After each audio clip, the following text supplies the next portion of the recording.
Is there any reason we shouldn't begin? I was waiting for... Look at Laurie. I don't know. Technically, so we go yes, and then she'll go like this. No, they're not ready. I see a clock. Are we going to use it? There is a clock. Can we start the clock in there actually remotely, or a guy has to run in? Guy has to run in. Oh my God! Look at you. Look at that. Okay. Took us 9 episodes to get a clock. Great. Is it right? Is it right? By the way, here we go. Sorry to air our dirty linen in front of you. Really? No, really? Really?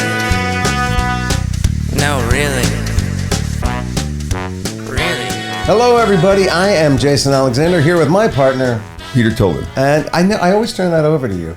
It's like you got to give me the big cue. Like I wouldn't know who who's he talking to? You're new to show business. Welcome to our show, Really No Really, where we discuss the things that make us say, really? No, really. Like the bell. Laurie, our producer, hates that friggin' bell. Really? So every time you... look at her. Look at her face. By the way, she looks mad when she's happy. When she's mad...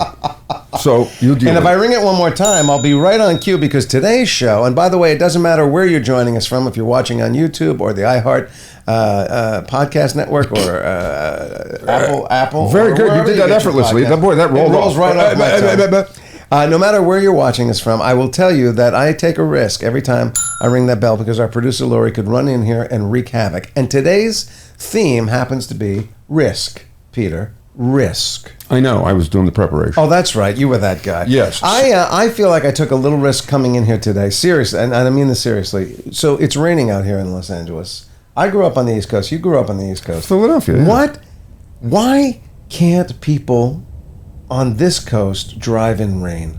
What happens? Why do they? You want the real answer? Their danger. Their anticipation of the danger and the mayhem and the shifts they make in their driving patterns and habits change so dramatically that it actually causes treacherous situations. Your thoughts? May I say first, if you've never driven with Jason, he drives like a grandparent who needs to have the key taken away. What? That sad talk you have to with the grandparent where it's time. You're not driving anymore. That's number one. Number two... Wait, example that. What are you talking about? Like what? I go too slow? Is that what you're saying? Oh, I go too slow. Mm-hmm. Oh, so my wife is wrong. Oh, she says you go too fast. Yeah, she needs 10 car lengths between me and the car in front of me. Another reason why I won't drive with you and the wife. So let's get to the guest room. But the real reason for the rain thing is here, aside from the fact that people here didn't grow up in inclement weather. When you're in Philadelphia, I drove back from Wilkes-Barre, Pennsylvania to Philadelphia. It was an hour ride. It took me 11 hours. Right. With the windshield wipers broken, okay? Yeah. Going sideways into snowbanks, I can't see. And you're driving because you're used to it. You know what to do maneuver-wise. Here, people aren't used to it, number one. And number two, the city is not built for water runoff. So a street that was dry now has 5 feet of water, and you see it every time it rains. Somebody's car door is completely covered, and they're sitting. It's up to here, and we need a rescue. Who test the puddle? It can't be that deep. The next thing you know, they're right. Yeah, I'm going to do this. I'm going to do this in my little car. Anyway, let's. We are talking. Here's our really no really for the day. All right. So for every guy doing something dangerous or life-threatening on a reality TV show, there's another guy standing next to him doing the exact same thing while holding an 80-pound camera. Really? No, really. Right. So Bear Grylls should have a GoPro on him, right, shooting Mungo, his cameraman. It should be all GoPro. It should be an all GoPro network for those kinds of shows. I want to see. That's a great show. A whole network of. Well, there is a show, by the way. Oh, shooting the camera guy? Yeah. Trying to climb the mountain. All right, we'll take that out right. This episode. Paul Mungeam, better known as Mungo, cameraman for the last 25 plus years. Do I read this whole thing this way? It doesn't come close to capturing. Go ahead. Give him, the man has the life. Give him his credits. Tell people who this man is. He lives off camera his entire life. Well, actually, not true. He had his own show, but most of his life he lived off camera. Tell people what he did. Paul, we've run out of time. Paul Mungeam, better known as Mungo, has worked as a cameraman for the last 25 plus years, but that doesn't come close to capturing this man's experience. He isn't a cameraman working on a back lot of some sitcom stage. No. Nor does he walk around... By the way, I don't like the way you said that, but go ahead. Nor does he walk around with a news reporter capturing the tepid thrills of a 3-alarm fire. No. Oh, the tepid thrill, unless you're in the 3-alarm fire, then it's Mungo, such a tepid experience, yeah. Mungo is a bit more extreme than that, way more extreme. He traveled over 95 countries. And by the way, while I'm prepping this thing, it's so funny. Any article I read, it's 70 countries, then it's 78 countries. 2 minutes later, since like we started this one, it's 97 countries. I know. Filming for all the major broadcasters. With the biggest name, he did Bear Grylls. He also had on Will Ferrell, Ben Stiller, Kate Winslet, who can hold her breath for over 7 minutes. 19 and a half Amazing. minutes. Simon Cowell and Charlie Boorman. Following his demand in adventure TV, Mungo has now stepped in front of the camera and for the first time has his own adventures on his own show, which we're talking about. He's written books and all. Let's say hi to Paul. Hello there. Mungo, how are you, sir? Welcome to Really No Real. Hi, guys. Thank you very much for Exhausted from your credits. You're that guy. Were you always an adventure, like as a kid? Were you the one who licked the socket, you know what I mean, put the thing in to see what the electricity, were you a risk taker like for right out of the crib? Do you know what? I've never been asked that. I mean, I was adventurous, and I was always very sporty, and I love always taking a risk. I loved being the one out there. I loved playing rugby, and I think all my experience was about trying to perform in the moment. So whether you're under pressure, also with adventure sports like surfing, which I loved, it was all about you had to perform in that moment. So yeah, so all the way through my childhood, I did some silly things. Like? And I live to tell the tale. Like? Yeah, what was one of the stupidest, like on a dare? Was it kind of like, hey, No, man, I dare you to do it was my own dare to myself. That's Really? how stupid I am. No, just the other day I was watching my son Gus, who's 5 years old, and he was tying himself to the banisters of our stairs. I live in Bristol here. We're in a house which is 100 years old. So we got quite high stairs, and he was just tying himself on. Unfortunately, I managed to get to him before he kind of threw himself over. But that's what I did when I was a kid. Wait, So his idea was he was gonna lash himself to the banister and then hop over the rail to see if it would hold him?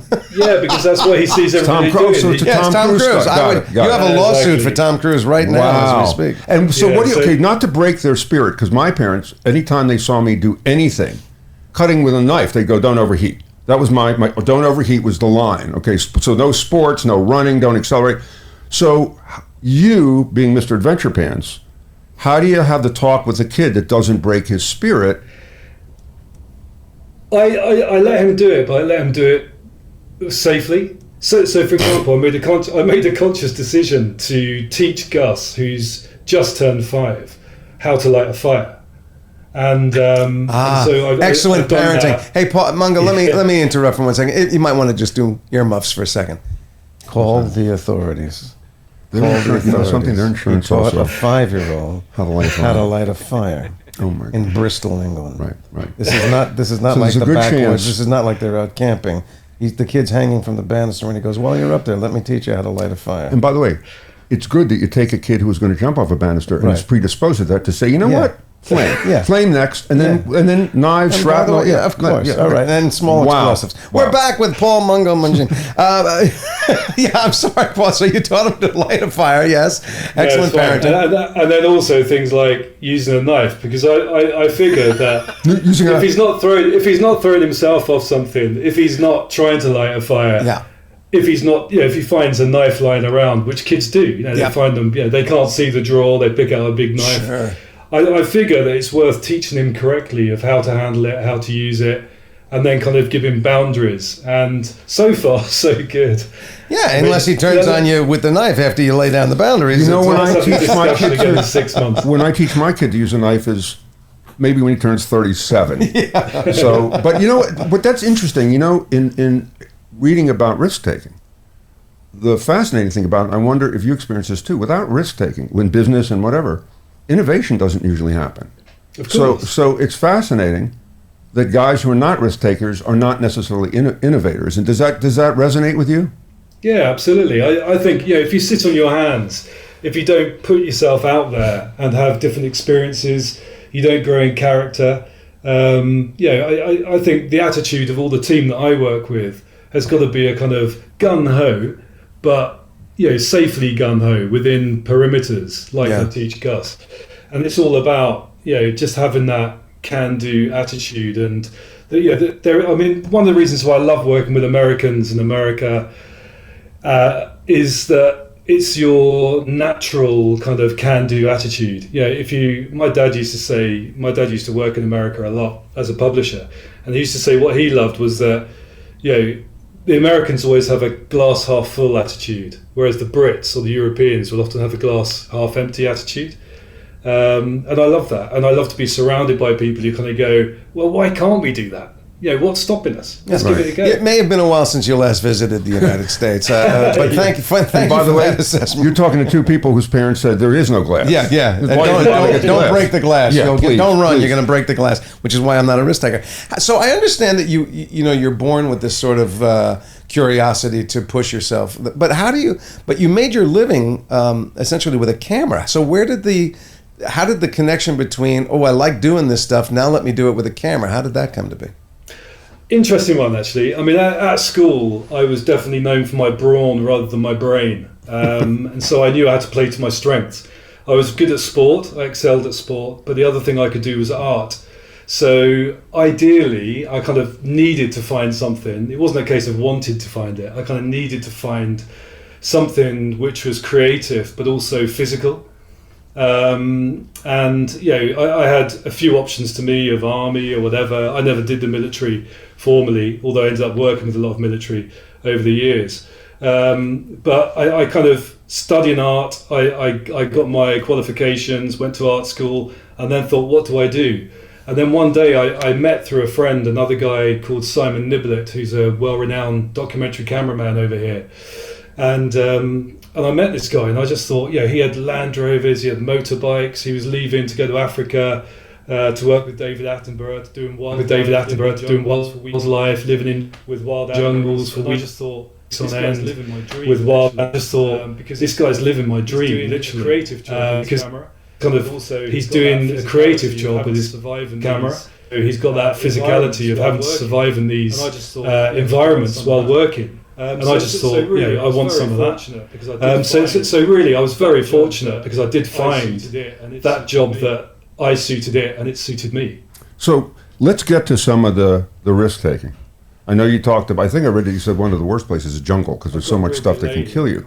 But I started putting myself in your place thinking, not only can it kill you, but I've got to have backups, I've got to have batteries, I've got to have, these other guys are worrying about themselves. I got to worry about myself, the equipment, all this stuff, the shot, I'm looking through an eyepiece while an anaconda is coming up my rear. It's like, oh my God, is that the worst place to work, the jungle? I think the jungle's my least favorite because it's a place where the minute you walk in, you get soaking wet. Whether it's raining, you get wet. Whether it's sweaty, you get wet. And everything out in there seems to be after you, like insects, all the different kind of animals, the reptiles. It's a pretty tough place to be honest. I mean, in most environments, you can find some degree of real beauty or some kind of wow experience. But with jungle, it's just hard work from the minute you go to the minute you come out. But sometimes the rewards are high. So yeah. Do they have extraction points? Like if you you're there, you're filming, you're looking in the eyepiece, and a cobra bites you on the butt. Do they have an extraction point? Do they have anti-venom? Do they have stuff? Or is it, hey, Paul, anybody you want us to say goodbye to, we'll text them right now? And what's the protocol there? No, we have people looking after us for a start. So we have, when we go into these places, we have a lot of ex-military guys who are in our safety team.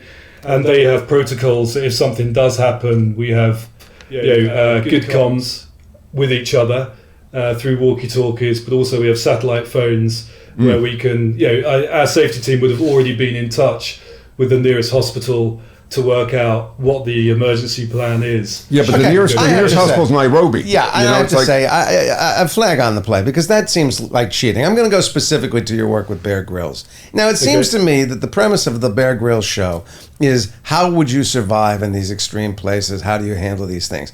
It seems to me if an anaconda bites Mungo, or Bear comes across a carcass and he goes, "Oh, I think I can eat this," and he eats a piece of liver that's well past the expiration date, and he starts to get in trouble. The show should be, how do you survive now, hotshot? Not with, I have 27 comms and I have a medical team and the military standing by. Now you're off the premise. So, let's show the real thing. Let's, you got bitten by an anaconda, you got nobody, you're in the jungle, except you got Bear there going, "Wow, mate, that's a bad bite." The episode is called Bad Liver. How does that work? Well, there has been times when he's dropped his shopping on camera, where he's thrown up on camera, where he got stung by bees and then swelled up on camera. So to a degree we have that. But obviously, if it's only TV, right? I mean, it's not. Yeah, that's right. But let me ask you this too, because there was a controversy a little while back about that he was cushier. I read something that said he was cushier, and it was misrepresented. They felt it was misrepresented because he was staying somewhere. It wasn't the Ritz-Carlton, but he was staying somewhere that was covered where you're not going to get bitten by a snake, but gave the impression that he was out in the public. How did they address that? They addressed it quite easily, actually. So the channel at the start of the show, they just added that Bear has the help of professionals while making the show, as does the crew. And he basically says, "I'm going to show you how to survive," opposed to "I am going to survive." It's as simple as that. And it was, that was a long time ago now, ago. So things have, but ultimately, look, we're making a TV show. It's not like he's really crashed in the jungle. We're making a TV show. Oh, don't break that wall for me. But Mungo, to that extent, just to get a peek behind the scenes of making a show like that.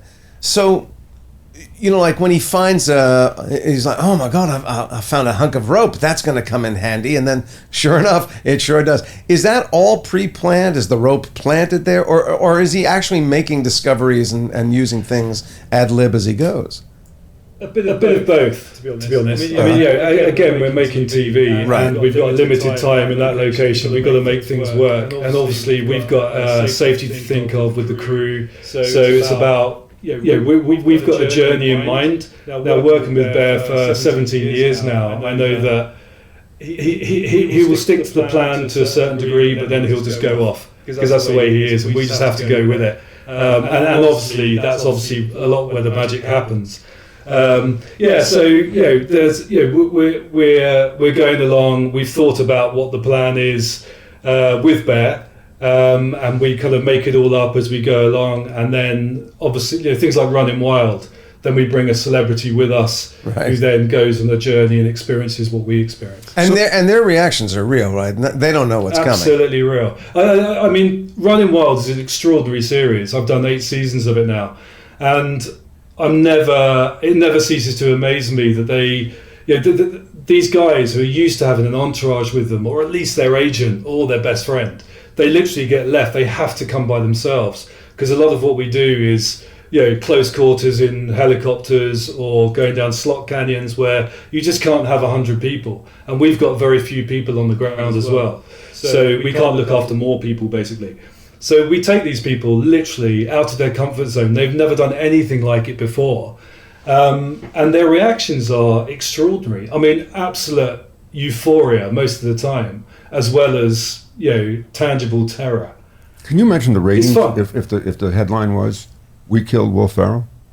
That would be amazing. Everybody would tune in. It'd be unbelievable. For a couple of days. Yeah, then you're right. The news cycle is so fast. Yeah, the new Kardashian episodes are on, and I watch that. So, but to that, it's an instruction on how to do things well, how to do things safely. So I immediately, my Jewish mother's always in the back of my head going, "Why do they take the doors off the helicopter? That's not safe. Why do we start by creating a dangerous situation?" If I'm in the helicopter, if I'm Will Ferrell in the helicopter with Bear, first thing I'm doing is go, "Where's the door? Yeah, put the door. Why are we hanging out the helicopter? This isn't safe." Door on the Will Ferrell one, there was a door, and it was a sliding door that slides back. You bet your ass there was, because it was the Arctic. But on many helicopters, they open out, so you just couldn't do that. It would be impossible. So you take the door off so that you can rappel out of the side of the helicopter. Yeah, that's what I want to do. I'd be ready to rappel. Yeah, that's the safety reason, so that you can rappel. Hey, by the way, before we let you go, there are... I have many more questions. But there are 12 traits and characteristics of bold risk takers. Can I ask you and Jason Yeah. together if you have these traits. You ready? Sure. You're comfortable being uncomfortable. Yeah. I'm always uncomfortable. I'm uncomfortable right now. Which is how you live. Well, it's mostly because, you know. Because I'm. Your trousers are too tight. You're up for a gamble. Always. Really? You're a gambler. See, now, No, I'm He not- didn't mean literally. You're gambling so with money. little. I'm gambling with my life. yeah, I'm neither. Now, I'm a poker player, so people go, oh, you're a gambler. And I go, no, I don't like to gamble. I like to play poker. But that's a little bit of risk. That's a little bit of risk taking. You're being very kind. All right, what else? You're used to getting in trouble. I'm not sure about that. I like pushing boundaries, but I think sometimes rules are there for a reason. So, tentatively, maybe. Okay. Yeah, All What about you, Jason? I don't like getting in trouble. I understand. I know. You're a person- In my 12 years of primary school, never went to the principal's office. Oh man, I got in Never. trouble all the time. Oh, see? You're a person of action. You don't sit around. You can't sit. No, I struggle to sit. My wife says I'm like a Labrador. Yeah, I need to get my exercise and I need a lot of food. yeah. That's My what- my wife says I'm a little more like a French bulldog. I just sit and eat I eat pastry. That's why the French part. And a 17-year-old French bulldog. That's right. You know what you want. You're pretty clear on what you want. Yeah. Yeah, I know what I want. And Not to do risk. yeah, exactly. You trust your gut. Yeah. Not in his situations. I don't. Yeah, I wouldn't want to be with you on a hill. No. And I had you to trust your gut. What we do Immediately, I'd be next. going, "Why am I on a hill?" You trust your gut if you have experience. You're naturally curious. Yes, I am. Yeah, I'd say so. Yeah, You are, to an extent. am I? Not that much. You Not must that be. much. You can brush off failure.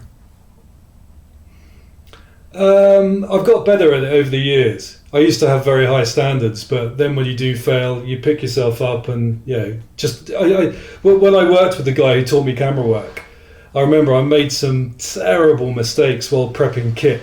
And as you know, because, I know you've worked in TV and stuff, you understand that if a cameraman loses, if he has one little bit of kit, it can jeopardize the whole shoot. So I made some massive mistakes while prepping kit when I was learning.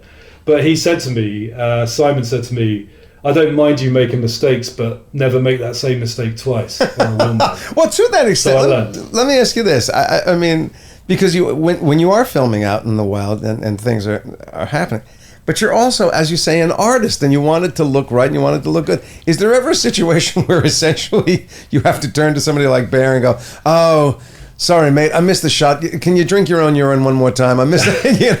I mean, is there ever? I think to be honest, Jason, I think there are a lot of cameramen out there who are probably better than I am at camera work. But I think the reason why I've been successful is because I do get that shot. And So the money hopefully shot you're a nice guy to you're win. on. Exactly. I Yeah. mean, Bear knows. I think, in all honesty, I reckon that in 17 years, I reckon I could count on one hand the amount of times that I've said, we didn't get it. Can we do it again? Yeah. So because of that, he knows that if I do say it, we really need it. Or he hasn't got a show. So you've said jungles are the hardest, but is there, because you've worked in so many different environments, is there a job you don't take? Is there a thing you wouldn't do? Is there just something where you go, I don't want that? You know what? Recently, you probably would have seen in the press that Bear went to Ukraine. I did not know And he- that. Uh-huh. Well, yeah, he interviewed President Zelensky. Wow. And I've got two boys now. I've got a 7-year-old and a 5-year-old. And I just made the conscious decision with my wife I just don't want to take that risk anymore. I've done war zones when I was single and younger. And as Bear says, we both say together that we realise that the older we get, hopefully the wiser we get, and we realise that the less brave we become. And I think for me, it was a case of, it would be amazing to meet him for sure. Yeah. But what if that happened? What if the worst happened and there was an airstrike or something? Right. And I was sitting there looking at my little boy, thinking, why would I do that just for a buzz now? Or just for a high-paid job? You bet. It's just not worth the risk. Curiously, too, you're looking in the viewfinder, everybody's got a peripheral thing going, so you don't see stuff that's coming at you. Have you ever had that experience because you're getting a Yeah. shot?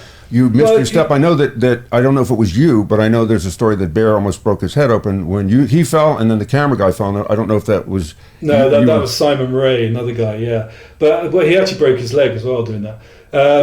But it's funny because when you talk to crews, especially crews who do war zones, often the cameraman is the guy that can actually escape from what's going on around him. And I've used this technique before in Africa, before in Rwanda, where you can put your eye in the viewfinder, close the other eye, and it's like you're watching a movie or watching TV because you're literally watching the screen. Whereas the sound man who's there is trying to capture the sound, which is sometimes grisly as well, but he can see everything. And often it's those guys that have the real trouble with, post-traumatic stress disorder. Yeah, I was going to say, is PTSD and trauma part of the gig for most of these guys? Yeah, I think it is. I mean, I remember when I came back from Rwanda, I was there just after the main genocide, but I came back and I was writing an invoice, and I kind of thought I'd got away with it, as in getting away with being too traumatized, even though it was pretty horrific, some of the stuff we saw. And then suddenly, when I was writing this invoice, I just broke down into tears, unexplainedly, really. release. And it was just the release of the emotion of trying to deal with it. Yeah. And often on crews, when you're in these tough situations, often I'm not saying this in a big-headed way, but more from the level of experience you have. Often it's the cameraman that people look to kind of get you through, and to kind of you very much are the leader of the technical team, but also your experience really helps with morale, etc., etc. So you're often kind of pulling people through these experiences, and then when you get to the other end, you're kind of like, wow, what just happened? And that's when it all really hits you. Right. Well, I've read stories too, Paul, about like the cameraman and cops got shot. I mean, you don't realize how many people are at risk. Boats. One of the shows, a boat turned over in river with crocodile, and you got the camera crew in there. Like I said, the guy got shot, and cops. There's got to be a lot of stories like that where there have been disasters. Does that affect you? Does that go through the community real quick? It does, it massively does. Helicopters crashing is our one because we use helicopters a lot with Bear. The whole time. It's one of his kind of USPs really. And when we know of helicopters that have gone down, it always sends a kind of shockwave through our team of like, it's kind of a numbers game. When you speak to the helicopter engineers, they talk about the Jesus bolt, which they call it the Jesus bolt because it's a bolt that holds the kind of propellers together on top. And I said to the guy once, why'd you call it that? And he said, well, if that bolt goes, the next person you'll see is Jesus. By the way, so I used to work at a news talk station, talking news, and the guy who was a helicopter guy did the morning and afternoon. He said, why don't you go up with me? Didn't realize that once you go up with him, you're up for the whole shift, a 3-hour shift. So I'd never been in a helicopter before. So 3 hours in a helicopter. And then they did something that was the most fun for somebody scared of heights. I was fine over the ocean. You go over LA, over buildings, and you go to land on a rooftop. I don't care because I'm passed out at that point. The other thing he did was he went over a mountain, and he went in a circle so we could fly on our own turbulence. And at that point, I offered him money, children, sex, anything to get down on the friggin' ground. Helicopters are unnatural. It feels like... It does feel strange. It feels like you know what? It's like, if a helicopter can make noise, it's, oh no, oh, how much longer? It's always struggling to keep you up there, and then auto-rotating down is big BS. Yeah, because if you're not high enough, there's no auto-rotation, right? No. Well, I think there is to a certain degree, but it's not going to. It probably won't save your life. No, I had a helicopter pilot say to me, "It gives you something to do on the way down." But Mungo, if somebody listening was interested in getting into what you do and trying to go down that path, what's the way in? What's your suggestion? What do they need to know, or what do they need to do or pursue? Well, unfortunately for most, I think the media is still very much who you know, not what you know. I was very lucky in that I just met people at the right time, quite randomly actually.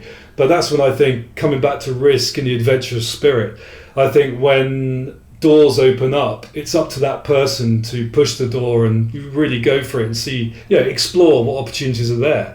I mean, I didn't have many options really, so I was very fortunate that my door opened up to almost 30-year career.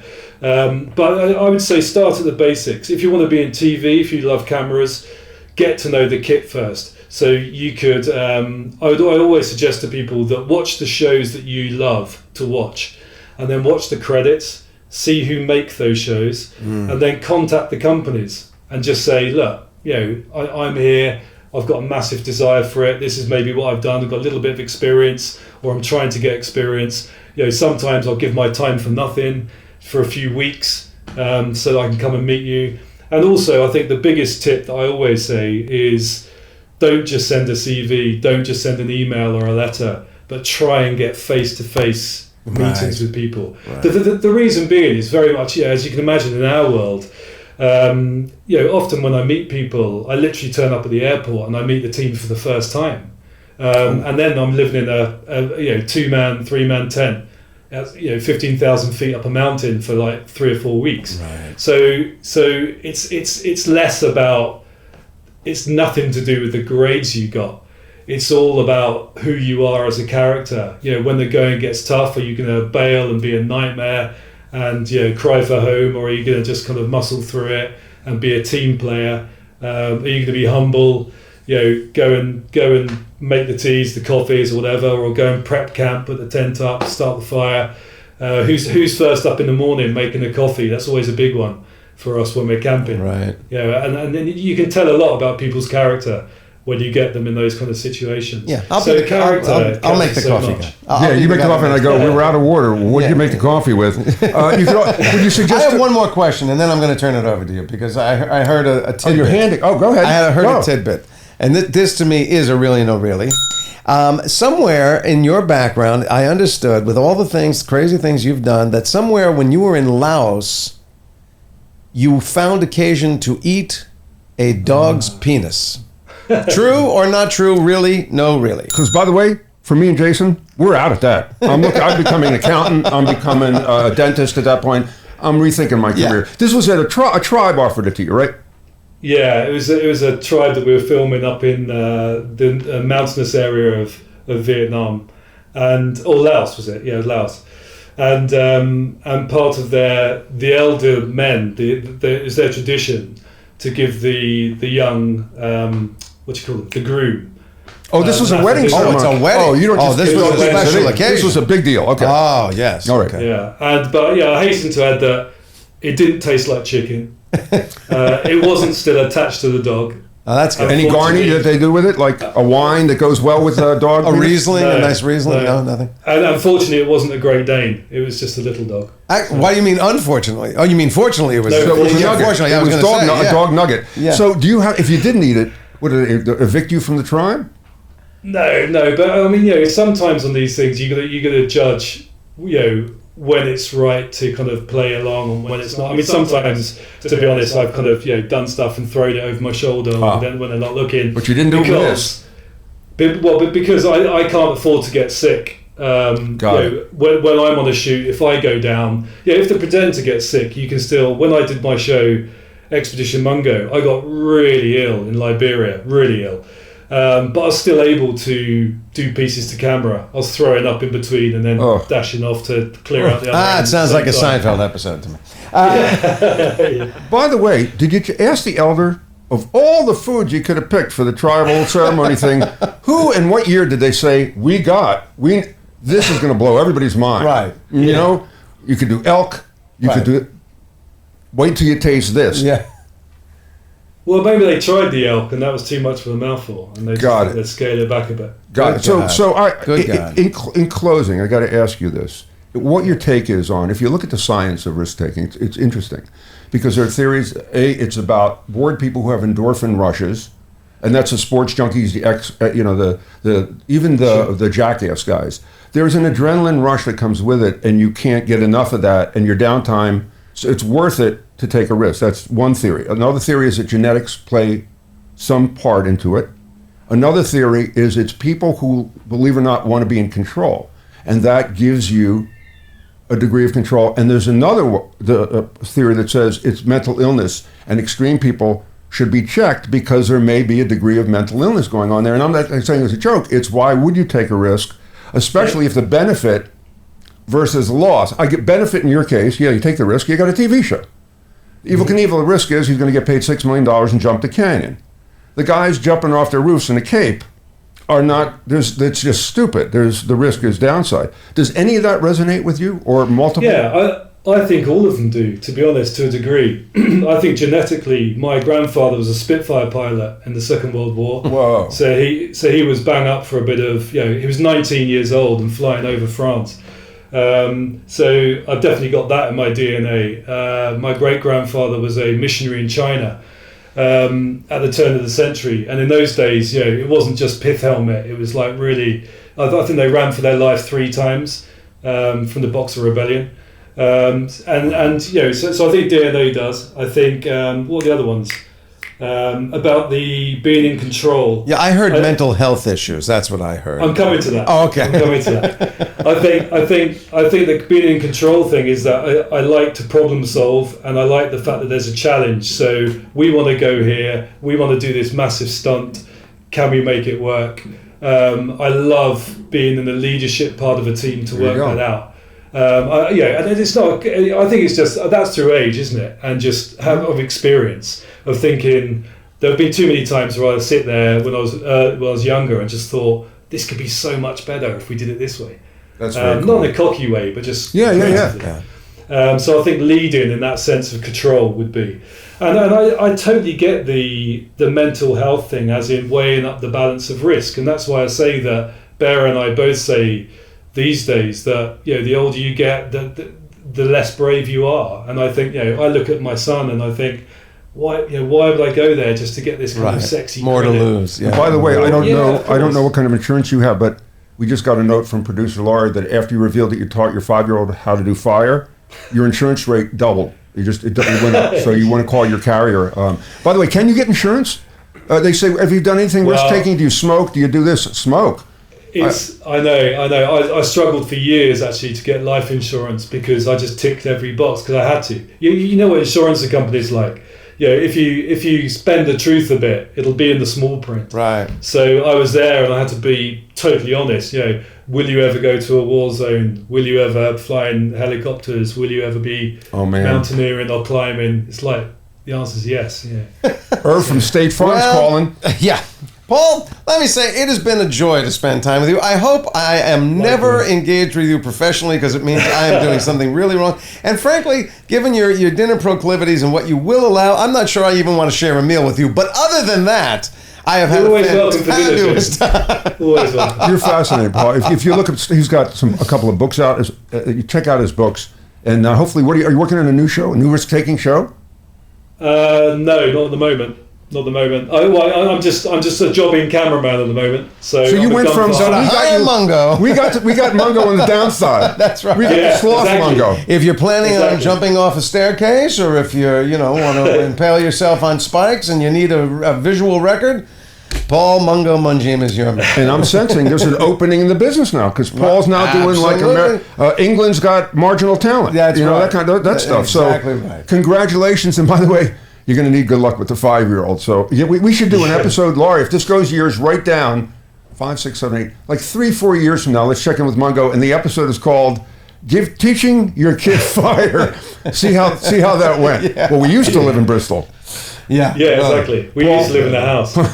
Real pleasure, man. You're fascinating, and Bear Grylls owes you a lot. I'll tell you that. Indeed. He's a good mate. I've done well on the back of him as well, so I owe him a lot. There you go. And that means something very different here in the States, but we understand the gist of what you're saying. All right, you rock. And by the way, that's fantastic. Most importantly, amazing beard. Son of a bitch. That's a fascinating. That's unfreaking believable. I hate guys who can do that, but of course, testosterone. Lack of testosterone. So I shaved this morning as well. Yeah. You did. It all grew out. Clean shave. That's a real man. Paul, you're fascinating, man. Really, and we'll give your credits at the end with the books and etc. Yes, we will. Thank you, sir, for coming Thanks, on. guys. It was a real pleasure. Thank you so much. It took a year and a much. half. You're our longest guest-stating guest, so thank you. Oh, really? And I was kidding. One day I may find myself out in the field with you. We'll have a great time. That'll be fun, mate. You should come. Even though he's got no traits of a... I have none of those things that we talked about. I have mental health issues, but they're not those. So thank you. That's perfect. That's what they want. That was amazing, and I want to find out about really your biggest risk. Oh, do you? I'd like to hear. Guggenheim, though, checks in at this point in every episode to tell us what we got right, what we got wrong, what we need some clarity on. Yes, Mr. Guggenheim? Well, yeah, a few things right off the bat, although we do have some choices. Although I do want to start by saying, did you notice the motorcycle helmet next to... I saw the please. motorcycle helmet, and I was actually very happy he wears a helmet. I think that was... But you know what? That was very responsible. But did you notice, it's like on CNN when you're a scholar, they have all the books and stuff. He had the helmet. Yeah. He had another death-defying thing. He had some boots that you only wear if you're on the moon. I think the helmet is there because his 5-year-old is a life-threatening factor in his home. Well, we're going to get to that. I did want to start with something that we sort of led with. That Jason was saying that the West Coast drivers, especially the LA drivers, are particularly bad at driving in wet weather. Is that true? Well, according to LA Magazine, they spoke to a guy named Paul Pisano, who manages road weather programs for the Federal Highway Administration, and he studied the topic. And he said that LA drivers are not unique in their inability to handle wet roads. They're about average as far as poor weather conditions across the country. Okay. I don't know the Paul. Well, but there are more of them, so it may be. We're not in Washington. Paul's a self-described expert. What does he know? Where's he getting his stats? Federal Highway Anecdotally, please. You know what? Don't get highfalutin with your federal Understand highway. that in the It's 800 on episodes the we do, Google.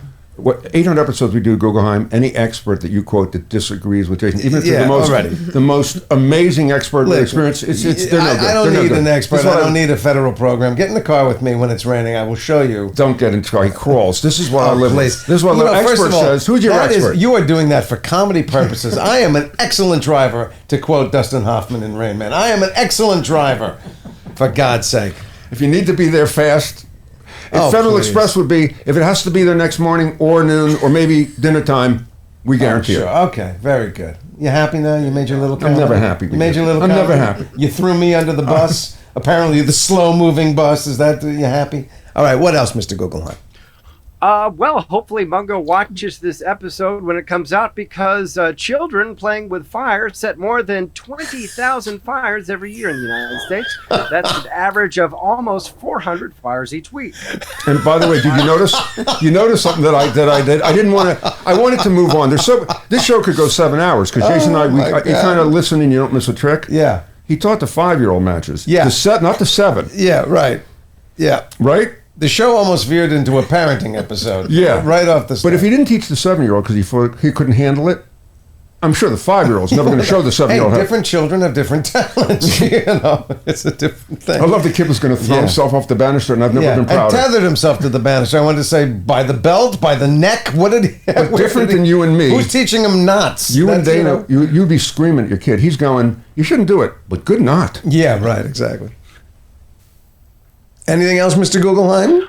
The final one is we were sort of talking about how many people have perhaps perished in the production of reality Right. programs. Oh, yeah. There are 6 different reality shows that have unfortunately claimed people's lives. Oh my! Yeah, we can. I don't know if we want to get into it, but obviously the most famous is the crocodile hunter, Steve Irwin, who was killed by a stingray when he was shooting a show on the Great Barrier Reef. Discovery Channel had some issues. On MTV's Buck Wild, unfortunately, there was a carbon monoxide poisoning. Oof. The SUV stuck in the mud. There were some helicopter issues, some swimming issues, heart attacks, and things of that nature. You know, what you may have not known in prepping for this episode, I'm looking up Cameraman to find like guys who were in jeopardy, and the guy who was with Steve Irwin when that happened, that ray was 6 feet wide, so you can imagine size, and I didn't know this. It jabbed him repeatedly and got his heart on one of them, and the thing is huge. But I didn't realize the guy's there while he's being jabbed, and they pull Steve Irwin in the boat, and they're saying, you'll be okay, and he's bleeding out on the way back. But I didn't know the thing kept going at him, that it was one after the other, like 6 times it stabbed him. Oof, that's huge. And the cameraman, what's the cameraman going to do? You know, you talk about PTSD. That's what he's talking about, is that it's like being in a war zone. That's why I don't go in the water. No. That's why I don't go swimming. So you're not a risk taker, is that what you're saying? So you want to know my biggest risk? Sure. This is the truth. So my biggest risk was I got called to come out here to LA to do radio from Philly. And it was a big deal because I was working in my own little ad agency in Philadelphia. And my father had just died. My mom was really sick. My marriage was breaking up.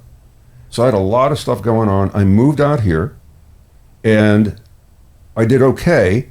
My family ended up moving back to Philly, which was really tough because I'm bi-coastal. I got to go back and forth. And after they moved, I'm sitting in this big rented house.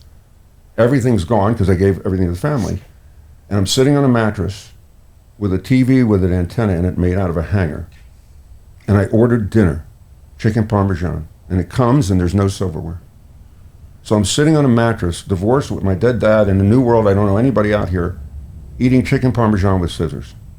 And crying and laughing because it's efficient. You can cut it, but you can use them as chopsticks. And thinking, oh Lord, if this is not the bottom, I don't know that I can go much further. But the risk of coming out, of changing your world, uprooting your life, I think was my biggest risk. And being a no guy who says no automatically to stuff, it's amazing that I did that because I didn't realize how significant that was going to be, but I would have never met you and never had the opportunity to do the things I did. I'm very moved by your story, and I'm very impressed by your story, but the notion of leaving Philadelphia to come to Los Angeles in no way resembles a risk. You want to hear a risk? I took a risk. Here it is. Here's the risk. Ladies and gentlemen, drum roll.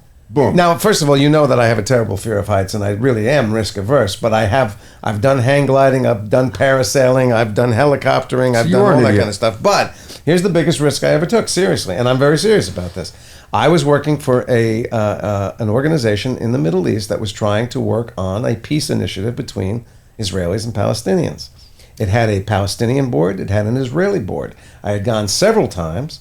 And all of our meetings had been on the Israeli side. Palestinian members had joined us in Israel, but it had always been on the Israeli side. And they said, we would appreciate it if Mr. Alexander would come into the Palestinian territories. And my immediate response was, I'm an American Jew. How much risk am I actually taking? I really did think that it could be a risky situation. Many things happened. It was extraordinary, but one of them was that my Arab hosts, my Palestinian hosts, said, please understand, in our faith, one of the greatest sins is if a host allows harm to come to an invited guest. We will literally take bullets for you if it came down to that.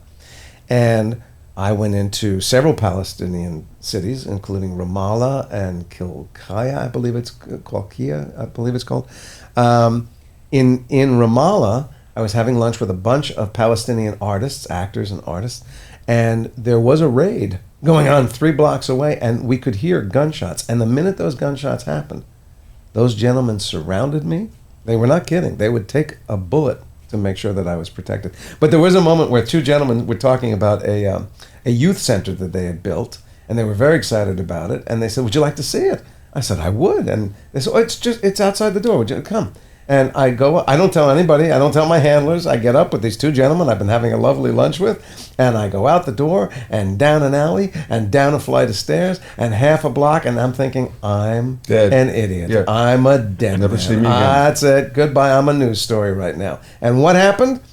We saw the youth center. It was very nice. They walked me back. I had a lovely lunch. And I got to ask you this before we wrap. Wherever you go in the world, did they know George Costanza there? Yes, they do. That was the biggest thing in the world. So we pulled into Ramallah. I am keeping my head down thinking, I make no assumptions here.